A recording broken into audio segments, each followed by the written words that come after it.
Is this recording? Oh, um, Hello! I'm just going to play the game while talking about a specific champion. I got the inspiration for this series from Nicky Boy's Casual Champion reviews. If you're interested, go to his channel and check them out. I really like the concept of talking about a specific champion while playing the game, so I wanted to try something similar. The idea is pretty simple. I'm going to talk about a specific champion, how good they are right now, their strengths, their weaknesses, how you should play them, what builds you can go for, and just overall stuff about their gameplay. I'm not going to talk about the champion's lore, design, or anything like that. This is going to be focused purely on the gameplay side. So, if you enjoyed the video, please subscribe to the channel, like the video and comment down below if you want to see more videos like this. Or if you want me to talk about other games in general. So, Diana. Diana is a bruiser assassin mix. She has shields, dashes, poke, strong auto attacks, and a lot of different ways you can build her. And depending on the enemy team, you can choose which aspect of Diana you want to make stronger.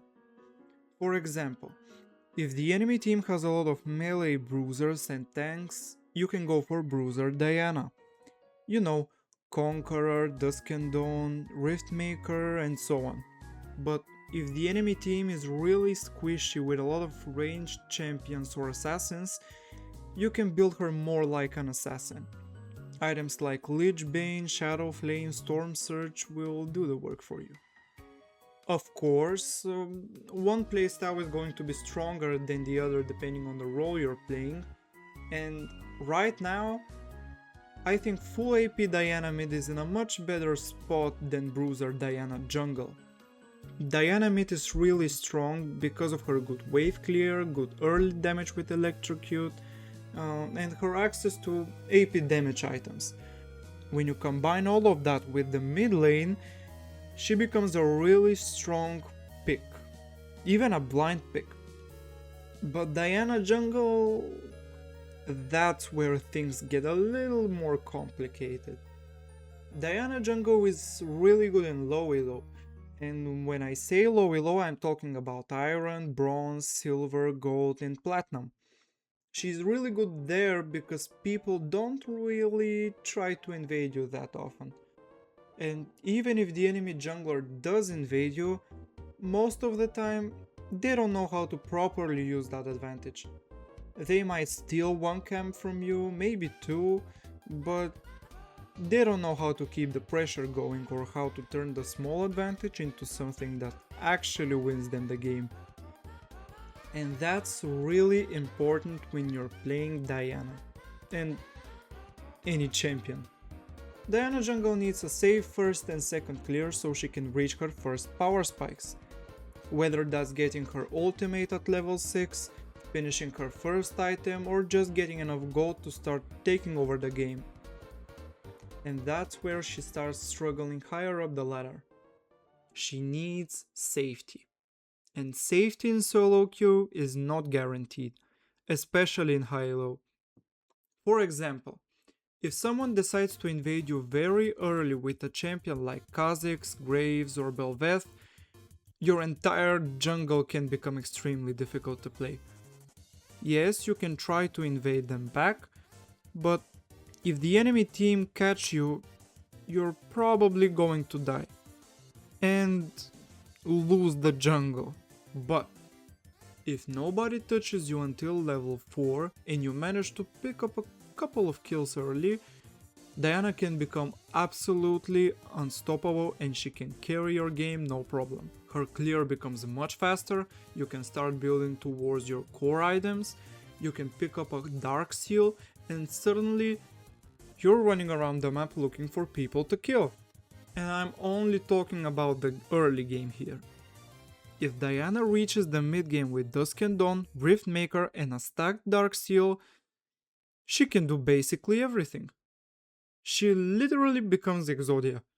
She can be a tank, she can be an assassin, She can deal ridiculous amount of damage, she can dive the backline, she can fight the front line, she can do pretty much anything you need her to do. However, the enemy team composition is also extremely important. You need to look at what champions you're actually going to be playing against. If the enemy team has a lot of hard CC or champions that can completely shut you down, Diana can become a really bad jungle pick. If they have something like Malzahar that's already annoying, and if you combine that with something like Nautilia's support, Galliomid and a tanky top laner like Dr. Mundo, yeah, you're done. You can still play the game obviously, but you're going to have a really difficult time actually doing what Diana wants to do. You have to analyze the enemy comp before you pick Diana. So, let's talk a little bit about her build. And honestly, it's not complicated at all. For the most part, you want to rush Dusk and Dawn. But if the enemy team has a lot of ranged champions, Rocket Belt can be a really good first item instead. After that, you can go into Riftmaker to finish your core items. And if you build Rocket Belt first, you can simply go Dusk and Dawn second. From there, you have a lot of more freedom with your build. You can get Zhonya's Hourglass as a defensive item, it gives you armor, AP, and the active can help you start or finish a teamfight. After your core items, you can start adapting your build depending on the game. You can go for more AP if you need damage, you can go for tankier items if you need to survive longer, you can also buy utility items like Crypt Bloom or Anti-Heal if the game requires it. But don't build those items just because they're available. If you're already strong and you're destroying everyone, you should probably keep building towards what makes Diana stronger. But if you're behind or you're struggling to actually do anything against the enemy team, then utility items can become much more valuable.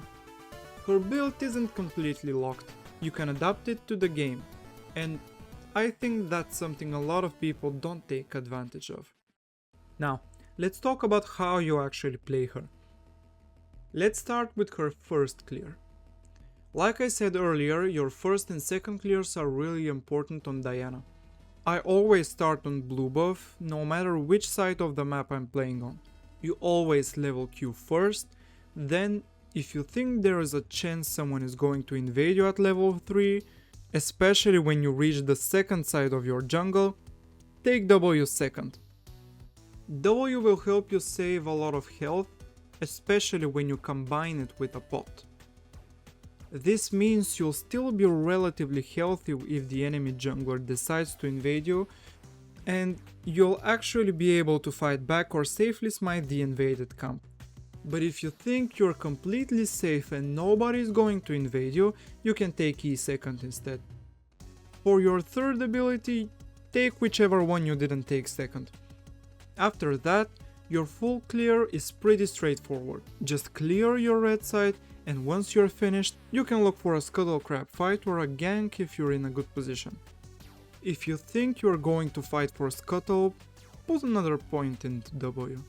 If you think you're safe and you're going to gank a lane, put another point into Q for some extra damage.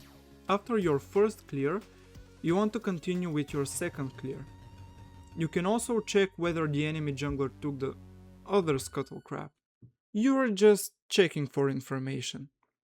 Knowing where the enemy jungler is can be extremely valuable, because you don't really want to randomly run into the enemy jungler early game. After you finish your second clear, you should be getting pretty close to level 6, and if you've managed to get a couple of kills, this is also a great time to pick up a Dark Seal and start snowballing your advantage even further. But how do you actually gank with Diana? Well, for starters,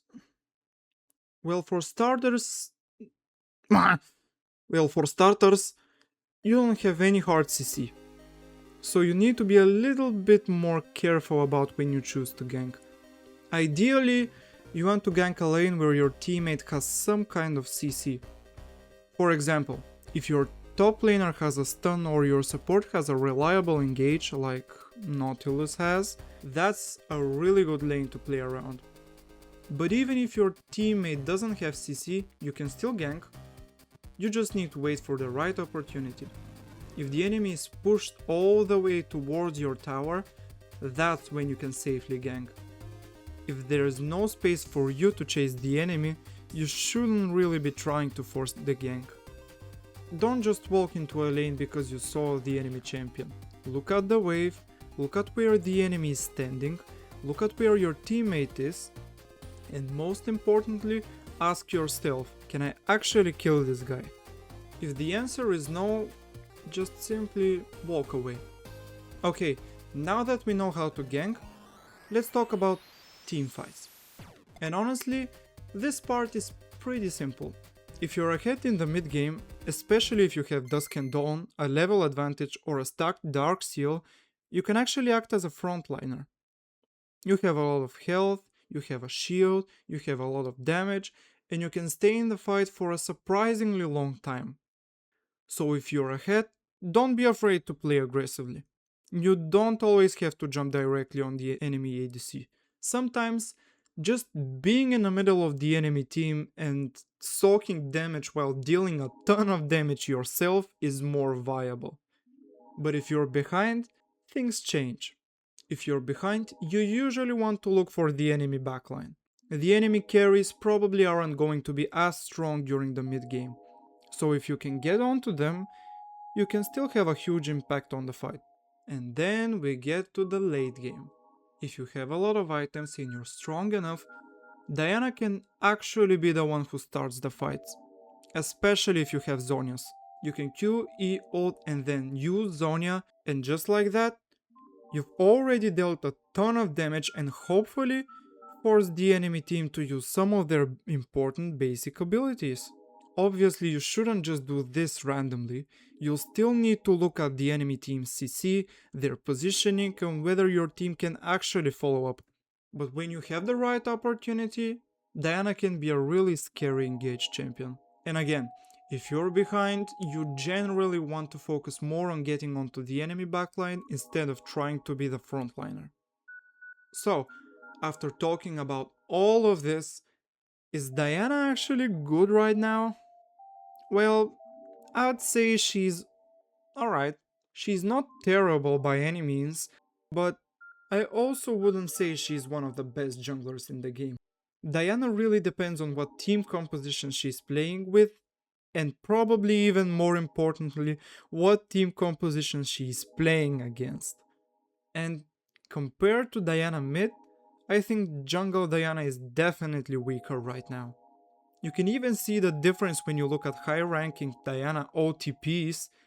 The players who OTP Diana jungle generally don't climb as high as the players who OTP in Diana mid. And I think that says a lot about the current state of the champion.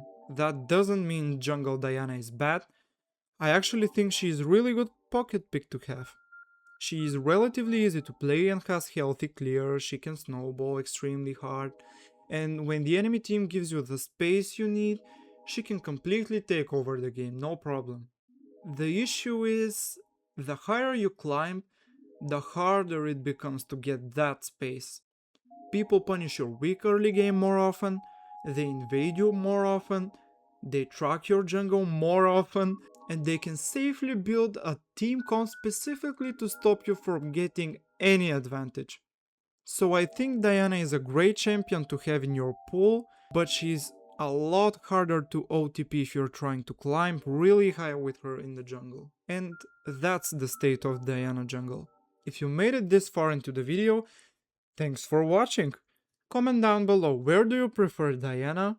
In the jungle or in the mid lane? And also, let me know if you want to see me make more of these types of videos, but about other champions or even completely different games.